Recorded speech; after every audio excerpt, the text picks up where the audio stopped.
practically thing down. Well, the doctor's shaking night. Thank you, sir. And I think to myself, everybody sing with me, come on. What a wonderful world.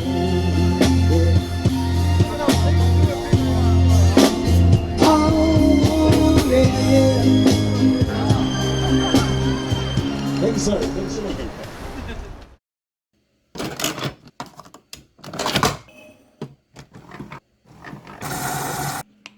Hello everyone, and welcome back to the vlog.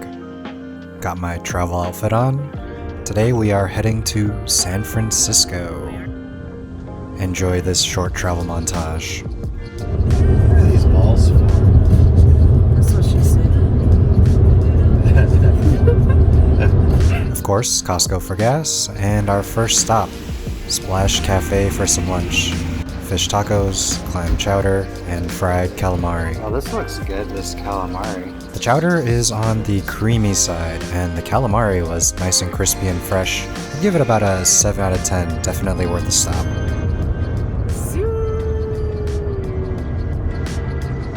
Can't forget stopping at Sonic for happy hour, half off all drinks.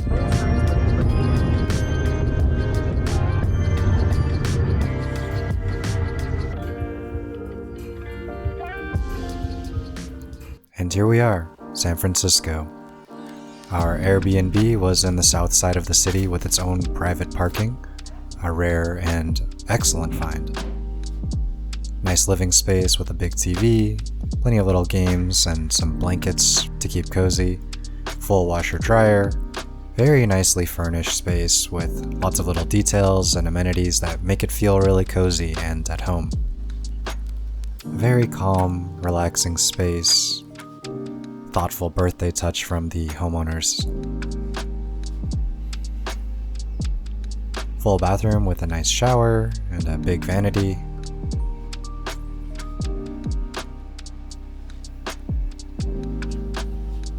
Say hi. Hello. And a nice big bedroom with a huge king-size bed, a nice view of the garden, great home base for traveling the city. Skin fell off. Yeah. For dinner, some dumplings and noodles. They were just okay though. They definitely look better than they tasted.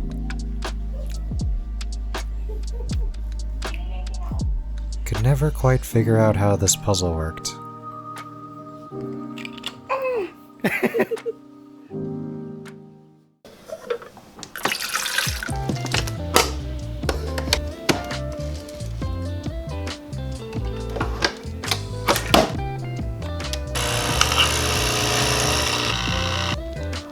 Day 2, some cupcakes and espresso for breakfast.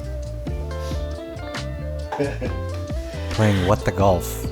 This game is awesome, unexpected, and just a ton of fun. Definitely recommend it.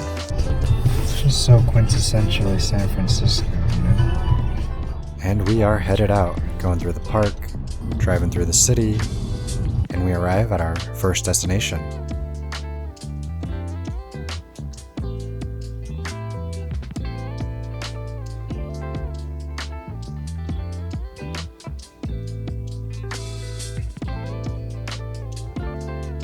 Nice big outdoor space with lots of greenery and fresh air. Welcome to one of only 3 in the country, San Francisco's Japantown.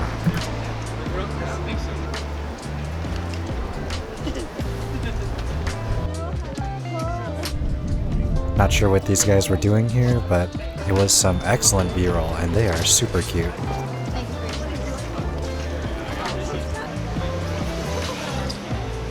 Heading over to the west side of the mall, this is where most of the shops and restaurants are. We decided to have lunch at this handmade udon place, Udon Mugizo. They make all their noodles by hand, fresh every day. Mine had a nice big piece of chashu, tempura shrimp, and those glorious noodles. Quick view of the plaza and all the shops around. We decided to take a stop at this little store called Maido. There's lots of little trinkets, stationery supplies,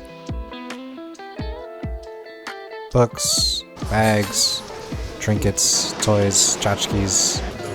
There's actually 2 separate stores on the different levels, and they have a nice assortment of fun little things to check out.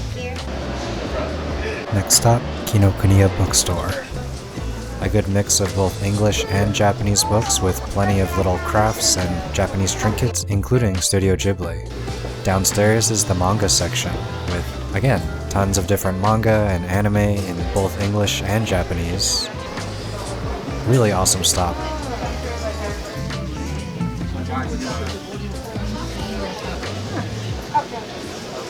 And next we went to pick up some dessert. Mochi Donuts. They have an assortment of flavors that changes every day. And this Matcha Cafe Maiko.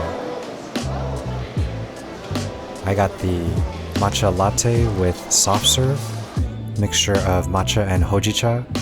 Absolutely excellent, can't recommend it enough. And our Mochi Donuts with boba ice cream. The boba was warm, soft, and sweet, matched the ice cream perfectly, and the donuts were nice and chewy with a mochi-like consistency.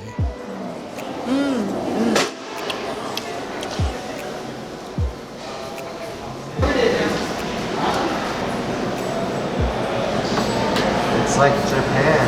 Yeah. Heading back, we cross over this bridge where there's actually a few different shops and this restaurant right on the bridge. We didn't eat here, but it looked good. We decided to keep walking around, explore the different shops. Japantown is really an excellent place to just walk around and check out all the stuff for sale. Really great ambiance and atmosphere. You got the booby girl out. Everyone loves a booby girl. You can get everything from plushes to anime to Japanese pottery. It's very different from LA's Japantown and totally worth a stop.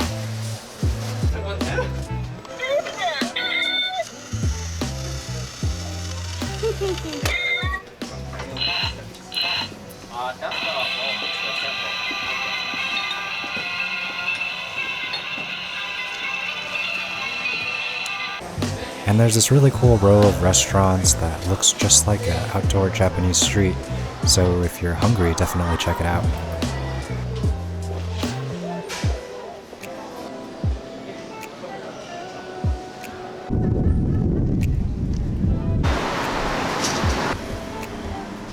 It's time to head out, but before we go, definitely had to do one last stop at Daiso. Basically a Japanese dollar store. They have pretty much anything you would want. Snacks, office supplies, kitchen supplies, interesting Japanese gadgets or toys or trinkets, even some clothes and accessories. And everything is about $150. Definitely worth the stop.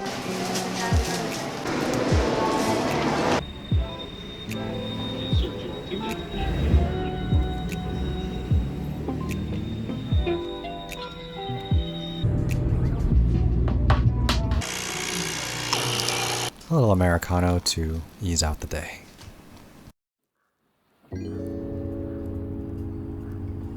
Day 3, first stop, Tartine Manufacturing. They have both sit-down options and to-go. We opted for the to-go so we didn't have to wait as long. They have a wide assortment of breakfast baked goods, croissants, cookies, tons of stuff.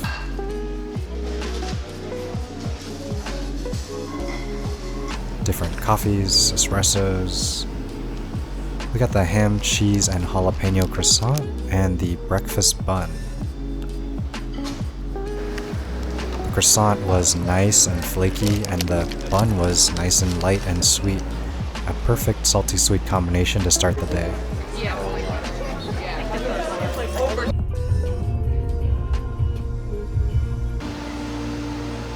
And here we head to our next stop of the day. It was designed by renowned Berkeley architect Bernard Maybeck in 1915. Welcome to the Palace of Fine Arts.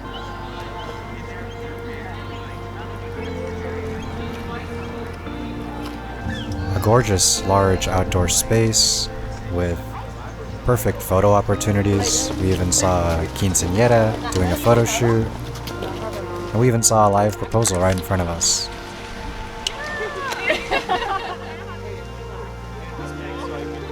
Walking across the pond, you can get a closer glimpse at this magnificent, splendid architecture. It's like you're being transported to another world. Maybach designed the Palace of Fine Arts to evoke the sadness and beauty of looking at a Roman ruin.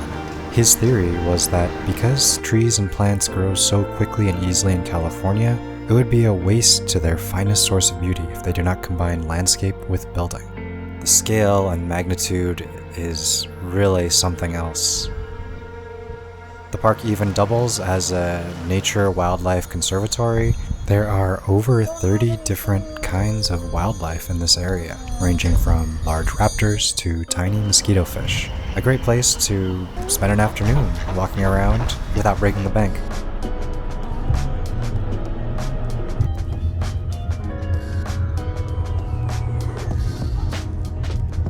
And here we are walking to our next destination. Just soak in that ambiance.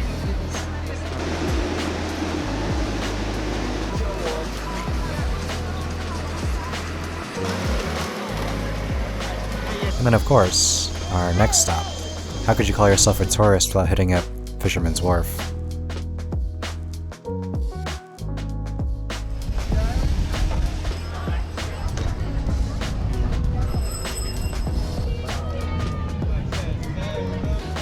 Just a short walk over, and we arrive at the famous Pier 39.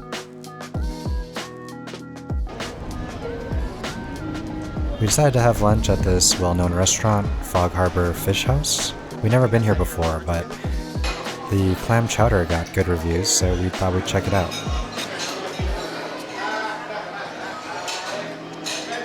Sure, it's a little bit on the pricey side, and yeah, it's absolutely touristy. But hey, the chowder was great, and the fresh Dungeness crab was a nice touch.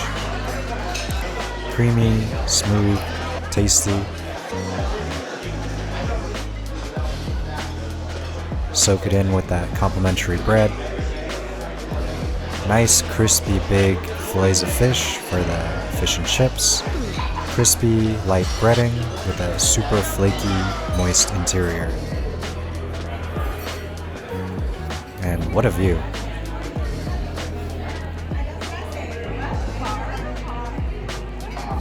Exploring the pier a bit, there are a bunch of usual tourist destinations, and it was bustling. We were a bit too full from lunch, but if you're in the area, I would definitely recommend getting some donuts at Trish's. Tiny little fresh fried mini donuts. Delicious.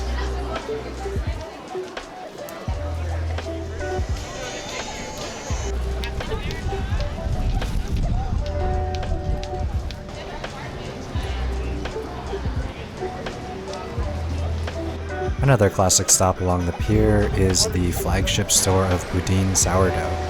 They have all these cool little animals crafted out of bread. A neat little museum to check out, and bakery tour. Definitely worth a stop if it's not too busy. And rounding out the day, I couldn't help but stop at one of my absolute favorite burger places, Box Kitchen, connected to this dive bar called The Tempest.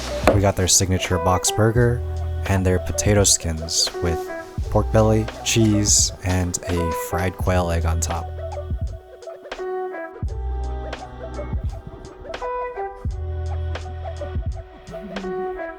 And that'll about do it for part 1 of the vlog.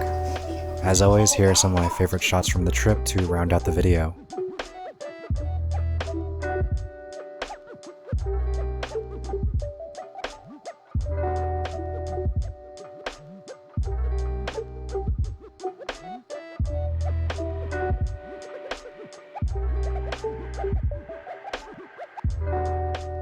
Be sure to stay tuned and check out part 2 of the vlog. Thanks for watching. I'll see you in the next one.